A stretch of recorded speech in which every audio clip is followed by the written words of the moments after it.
ભગતસિંહ, કોર્ટે તને અને તારી સરકારને ફાંસીની સજા ફટકારી છે. વાહ, આ તો બહુ ખુશીની વાત છે. વોટ? તને ફાંસીની સજા થઈને તું ખુશ થાય છે? તારી ઉંમર શું છે? અત્યારના માણસો તો નવા સ્વપ્ન જોઈને તેને પૂરા કરવાનો પ્રયત્ન કરે છે. સપના તો મેં બાળપણમાં ખૂબ જ જોઈ લીધા હતા. તું આ માટીના સ્વપ્ન કહે છે? હા, આ કઈ સાધારણ માટી નથી.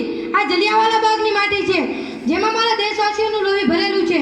આ માટીને હું હંમેશા મારી જોડે રાખું છું, જે મારા સ્વપ્ન, ધ્યેય અને સ્વતંત્રતાનો માર્ગ દેખાડે છે. આ માટીનું નામ સંપૂર્ણ આઝાદી છે. તને શું લાગે છે, તારી ફાંસીના કારણે દેશ આઝાદ થઈ જશે?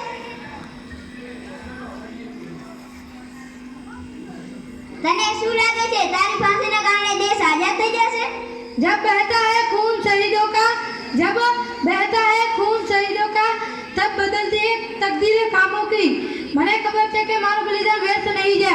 ભગતસિંહ, તું એક સારો માણસ છે અને મારી સરકારને માફી પત્ર લખી આપીશ તો હું તને ફાંસીના સજા ના થાય એવો પ્રયત્ન કરીશ. હું જ્યારે 3 વર્ષનો હતો ત્યારે મારા કાકા શહીદ થઈ ગયા હતા. જ્યારે હું 8 વર્ષનો થયો ત્યારે મારા ગુરુ કરતારસિંહ તે પણ શહીદ થઈ ગયા હતા.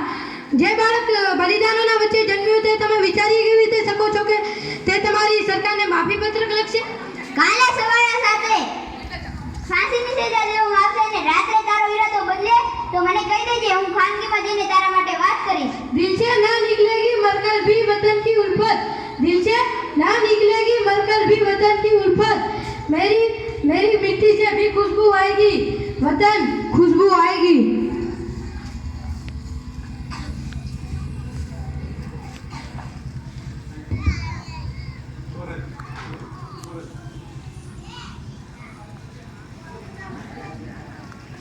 Nice one.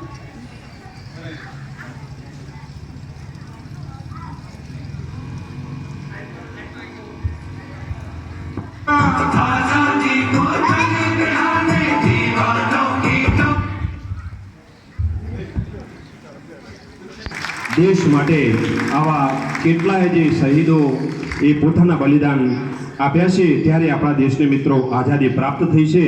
તો આપણે સંસ્થાઓમાંથી, ગામમાંથી પધારેલા આમંત્રિત સર્વે ગ્રામજનો, વડીલો, નવયુવાન મિત્રો, મોટી સંખ્યામાં પધારેલે માતાઓ, બહેનો ને શાળા પરિવાર ખૂબ ખૂબ આભાર વ્યક્ત કરે છે.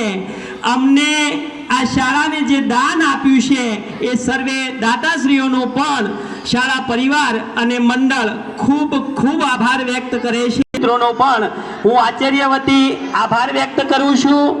નામી અનામી આ કાર્યક્રમને શુભાવવા માટે જે કંઈ સેવા આપી છે એ તમામનો ખૂબ ખૂબ આભાર. માતબર ઇનામ આપવામાં આવેલું છે.